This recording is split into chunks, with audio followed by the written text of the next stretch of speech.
बच्चों हम सब लोग हाथ जोड़कर पहले श्लोक बोलेंगे। ओम सर्वे भवन्तु सुखिना, सर्वे सन्तु निरामया, सर्वे भद्राणि पश्यन्तु, माँ कश्चित् दुख भाग भवेत्। ओम शांति शांति शांति।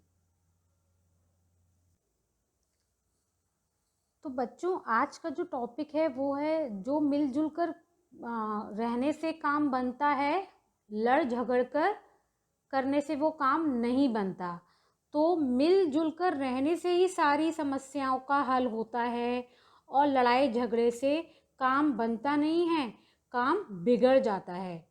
रोज रोज के युद्ध से सभी लोग परेशान होते हैं। तो ऐसे ही चाहे घर में हो चाहे बाहर हो, लड़ाई झगड़े से कुछ नहीं होता। हर चीज़ मिलजुल कर रहने से ही पूरी होती है। सहयोग की भावना व्यक्ति में आत्मविश्वास को बढ़ाती है। यदि व्यक्ति कठिनाइयों में अकेला हो तो समय पहाड़ की तरह गुजरता है। वही मुश्किलों में यदि कोई साथ मिल जाए तो व्यक्ति हंसते हंसते समय को पार कर लेता है। इसी प्रकार चींटियाँ जो समूह में रहकर कार्य करती हैं, एक दूसरे के सहयोग से वे भारी से भारी चीज़ को उठा लेती हैं। तो बच्चों आज का जो टॉपिक है वो है कैसे हुआ अधिकार। ये आपके परिवेश से पाठ 13 से लिया गया है। तो इसमें देवता और दानव लोग किस तरीके से लड़ाई झगड़ा करते हैं, तो उस कहानी पर ये आधारित है। तो हम इस कहानी को पहले समझेंगे। तो पाठ का नाम है कैसे हुआ अधिकार। प्राचीन काल की बात है। दानवों और देवताओं में अत्यंत शत्रुता थी। प्राचीन काल तो आपने पहले कहानियां तो पढ़ी होंगी कि दानव मतलब राक्षस लोग और देवता जो थे वो बहुत अत्यंत शत्रु थे। शत्रु मतलब एक दूसरे के दुश्मन थे। सत्ता का अधिकार के लिए दानव देवताओं पर प्राय आक्रमण कर युद्ध कर देते थे। सत्ता का अधिकार मतलब सत्ता यानी कि उन्हें अपनी सत्ता बनाए रखनी होती थी, अपना अधिकार जमाना होता था। तो उसके लिए वो क्या करते थे, देवताओं पर हमेशा आक्रमण करते रहते थे, मतलब उन पर हमेशा हमला करते रहते थे और युद्ध करते थे। देवता बहुत ही शांतिपूर्ण स्वभाव के थे। देवता जो थे वो बहुत ही शांतिपूर्ण स्वभाव के थे, बहुत अच्छे से रहते थे। जबकि दानव झगड़ालू थे। दानव अर्थात राक्षस जो थे वो झगड़ालू थे। देवता बहुत बुद्धिमान थे। उन्हें लड़ना झगड़ना अच्छा नहीं लगता था। उनके सामने अगर कोई समस्या आ जाती थी तो वे उसे आपस में मिलजुल कर सुलझा लेते थे। तो कौन लोग कर लेते थे, देवता लोग जो थे आपस में कोई भी समस्या होती थी तो मिलजुल कर सुलझा लेते थे। मैंने पहले भी बताया मिलजुल कर समस्या का समाधान होता है, लड़ने से झगड़ने से नहीं। दानव मूर्ख थे। दानव मतलब मूर्ख थे, बेवकूफ़ थे।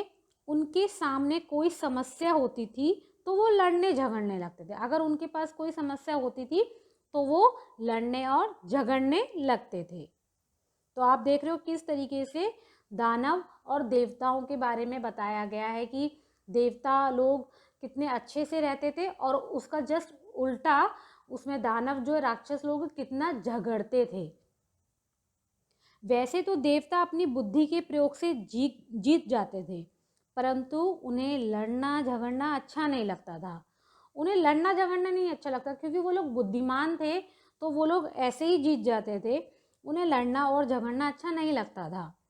दानव यदि युद्ध में हार जाते थे तो चैन से नहीं बैठते थे। दानव यानी कि राक्षस लोग अगर युद्ध में लड़ाई में अगर हार जाते थे, युद्ध का अर्थ क्या है, लड़ाई, तो अगर वो लड़ाई में हार जाते थे तो वो चैन से नहीं बैठते थे, बेचैनी होती थी उन्हें। वे दोबारा युद्ध करने की योजना बनाते थे। योजना का अर्थ क्या है, वो फिर से प्लानिंग करते थे, उपाय तरीके ढूंढते थे कि कैसे फिर से हम युद्ध करें। कोई ना कोई बहाना वो ढूंढते रहते थे। रोज रोज के युद्ध से परेशान होकर देवता विष्णु जी के पास गए। विष्णु जी मालूम है आपको, वो हमारे बहुत बड़े देवताओं के देव थे। और भगवान, और वो लोग बोलते हैं रोज सब लोग विष्णु जी के पास जाते हैं क्योंकि वो देवताओं में सबसे बड़े थे विष्णु जी। तो भगवान, हम रोज रोज के युद्ध से परेशान हो गए हैं, हमें गृह युद्ध खत्म करने का कोई उपाय बताइए। वो कह रहे हैं मतलब कि हम ना परेशान हो गए, ये यहाँ रहकर ही हम लोग कितना युद्ध कर रहे हैं, तो इस युद्ध को, इस लड़ाई को खत्म करने का हमें कोई उपाय बताइए। तो आप देख रहे हो किस तरीके से इस चित्र में देवता लोग विष्णु जी के पास आए हैं। सभी देवता हाथ जोड़े हुए हैं और विष्णु जी के पास आए हुए हैं। तो विष्णु जी बोले, ठीक है, आप चिंता मत कीजिए, मैं गृह युद्ध समाप्त करने का कोई उपाय सोचता हूँ। तो वो कहते हैं, ठीक है, आप चिंता मत कीजिए, मैं कोई उपाय सोचता हूँ। तो अगले दिन विष्णु जी ने दानवों को बुलाया और पूछा, आप लोग देवताओं के ऊपर आक्रमण क्यों करते हैं। तो अगले ही दिन विष्णु जी ने दानवों को, या अर्थात देवता राक्षसों को बुलाया और पूछा कि आप देवताओं के ऊपर आक्रमण क्यों करते हैं। तो दानव बोले, भगवान, स्वर्ग पर हमारा अधिकार है, देवताओं का नहीं। आप देवताओं से कहिए कि वे स्वर्ग छोड़कर चले जाएं। तो विष्णु जी बोले, विष्णु जी ने उन सबको ये समझाया कि आप आक्रमण क्यों करते हो, आप युद्ध क्यों करते हो। तो उसके बदले में दानव ने, यानी कि राक्षस, बोले कि आप, कि भगवान, स्वर्ग पर मतलब सिर्फ हमारा ही अधिकार है, हम ही रह सकते हैं, और देवताओं को आप यहाँ से जाने के लिए कहिए, अर्थात स्वर्ग छोड़ने के लिए कहिए। इसलिए राक्षस जो है वो बार बार झगड़ा करते थे, कोई ना कोई बहाना ढूंढते थे लड़ाई का, युद्ध का, तो जिस कारण से देवता लोग जो हैं वो स्वर्ग को छोड़ के चले जाएं। अपने घर को ऐसे कैसे छोड़ के जाया जा सकता है, क्योंकि देवताओं का घर जो था वो स्वर्ग ही था। तो वो दानव लोग जो बोलते हैं कि वो स्वर्ग को छोड़कर चले जाएं। तो दानवों की बात सुनकर विष्णु जी मुस्कुराकर हंसने लगे, मुस्कुराने लगे वो, और बोलने लगे, देखो, स्वर्ग पर किसका अधिकार होगा, इसका निर्णय एक प्रतियोगिता द्वारा किया जाएगा। तो विष्णु जी बोले कि देखो, स्वर्ग पर किसका अधिकार होगा, मतलब कौन उसको ले सकता है। तो उसके लिए एक निर्णय यानी कि एक फैसला, निर्णय का अर्थ है यहाँ की फैसला लिया जाएगा कि एक प्रतियोगिता द्वारा, प्रतियोगिता का अर्थ यहाँ पर क्या है, होड़, यानी कि कंपटीशन। जब भी हमको किसी को हराना होता है या उसको साबित करना होता है तो हम एक प्रतियोगिता रखते हैं। तो फिर उन्होंने कहा, जो भी यह प्रतियोगिता जीतेगा उसी का स्वर्ग पर अधिकार होगा। उन्होंने कहा, जो भी यह प्रतियोगिता को जीतेगा उसी पर स्वर्ग का अधिकार होगा, उसी का।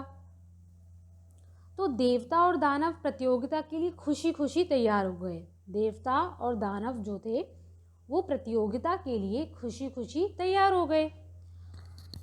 कुछ दिन पश्चात का अर्थ है बाद, विष्णु जी ने एक प्रतियोगिता का आयोजन किया, मतलब एक आयोजन किया उन्होंने, एक समय रखा उन्होंने।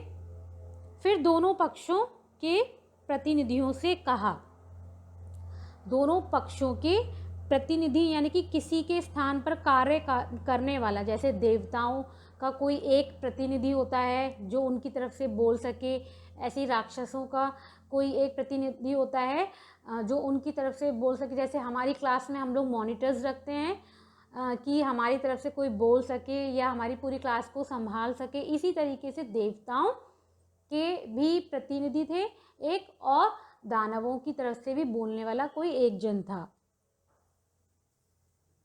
तो इस प्रतियोगिता की 2 शर्तें हैं। पहली शर्त के अनुसार आप लोगों को बिना हाथ मोड़े ही भोजन करना होगा। ये बात किसने बोली? ये बात विष्णु जी ने बोली कि इस प्रतियोगिता की 2 शर्तें हैं।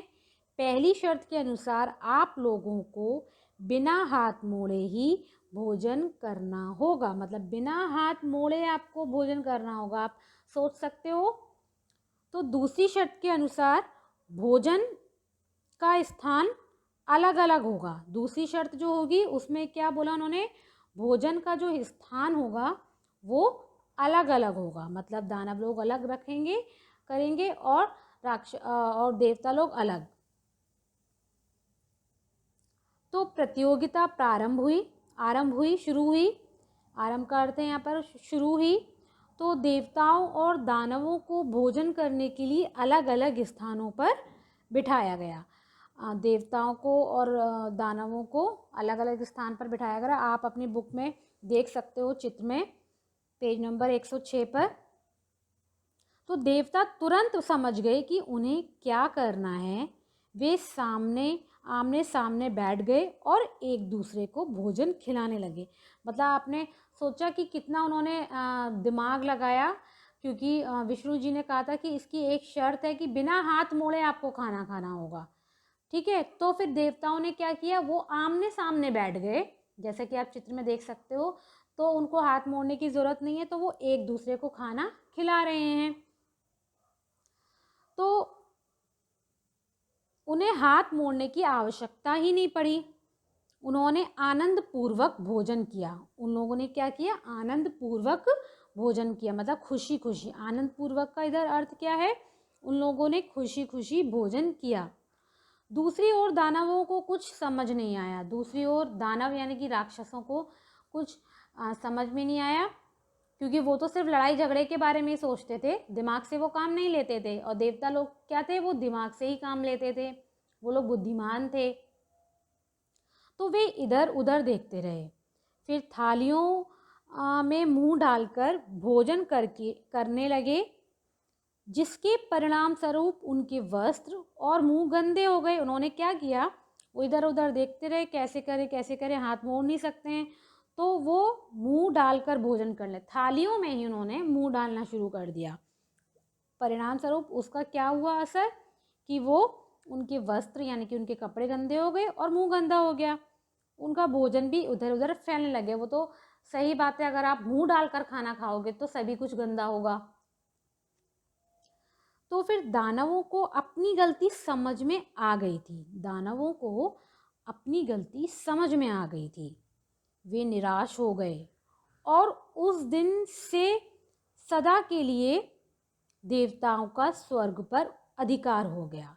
तो आप देख रहे हो कि इसमें देवताओं का जो है स्वर्ग पर अधिकार किस तरीके से हो गया, क्योंकि देवता लोग जो थे उन्होंने बुद्धिमत्ता से ही वो प्रतियोगिता जीती और बिना हाथ मोड़े उन लोगों ने खाना खा लिया, भोजन किया। और दानवों को तो कुछ समझ में आया नहीं, कैसे करे, वो लोग तो आसपास बैठ गए, लेकिन हाथ मोड़ नहीं सकते थे, तो उन्होंने सिर्फ मुंह डाल के खाना खाया। मुंह डालने से क्या हुआ, उनके कपड़े वगैरह गंदे हो गए। और लेकिन इस प्रतियोगिता को किसने जीता, इस प्रतियोगिता को देवताओं ने जीता। तो आप बच्चों देख सकते हो कि किस तरीके से देवताओं ने बिना लड़ाई झगड़े के इस प्रतियोगिता को जीता। बच्चों सहयोग की ऐसी ही भावना जो मधुमक्खियों में भी आपको देखने को मिल जाएगी, जो फूलों के रस से शहद बनाती है और एक साथ मिलकर उसकी रक्षा भी करती है। अतः सहयोग की भावना समाज को जोड़े रखती है। यदि हम मिलजुल कर रहेंगे तो लोग भी हमें अपनाएंगे। अगर आप मिलजुल कर नहीं रहोगे, अलग अलग रहोगे, तो लोग भी नहीं अपनाएंगे आपको। और अहिंसा का अर्थ है यहाँ पर किसी से हिंसा ना करना, किसी से लड़ाई झगड़ा नहीं करना। भारतीय संस्कृति में अहिंसा को विशेष महत्व दिया गया है। भगवान महावीर, कबीर, गांधी जी आदि महापुरुषों ने संसार को अहिंसा का ही संदेश सुनाया है। अहिंसा केवल हथियारों आदि के माध्यम से की जाने वाली हिंसा को रोकना नहीं है, बल्कि बोली द्वारा, कार्यों के द्वारा भी हिंसा नहीं करनी चाहिए। हिंसा क्रोध और तनाव को बढ़ाती है। हिंसा क्या है? क्रोध को और तनाव को बढ़ाती है। विश्व की शांति के लिए अहिंसा की भावना को बढ़ाना होगा ताकि सहयोग व सद्भावना को विकसित किया जा सके। तो बच्चों, यही इस स्टोरी की हमसे हमें शिक्षा मिलती है कि हमें मिलजुल कर रहना चाहिए। तो बच्चों, हम इसके कुछ हार्ड वर्ड्स यानी कि श्रुतलेख एक बार बोलते हैं, कैसे इनको बोलना है हमें। फर्स्ट है शत्रुता। हम ऊपर वाली लाइन को पहले पढ़ेंगे। फर्स्ट है शत्रुता। सत्ता, सेकंड है सत्ता। आक्रमण, आक्रमण, आक्रमण का अर्थ होता है हमला करना। उसके बाद है युद्ध, उसके बाद है युद्ध। उसके बाद है स्वभाव। उसके बाद सेकंड लाइन में है निर्णय। इसको हम कैसे पढ़ेंगे? निर्णय। फिर है आवश्यकता। उसके बाद है प्रतियोगिता, प्रतिनिधि, वस्त्र, अधिकार, मुंह, और ऊपर भी है कुछ बुद्धिमान, स्वर्ग। तो बच्चों, ये सब हार्ड वर्ड्स हैं, ये आपको अच्छे से रीड करने हैं और आपको ये चैप्टर भी रीडिंग करना है। चैप्टर रीड करने के बाद आपको ये सारी एक्सरसाइज इसकी करनी होगी। धन्यवाद।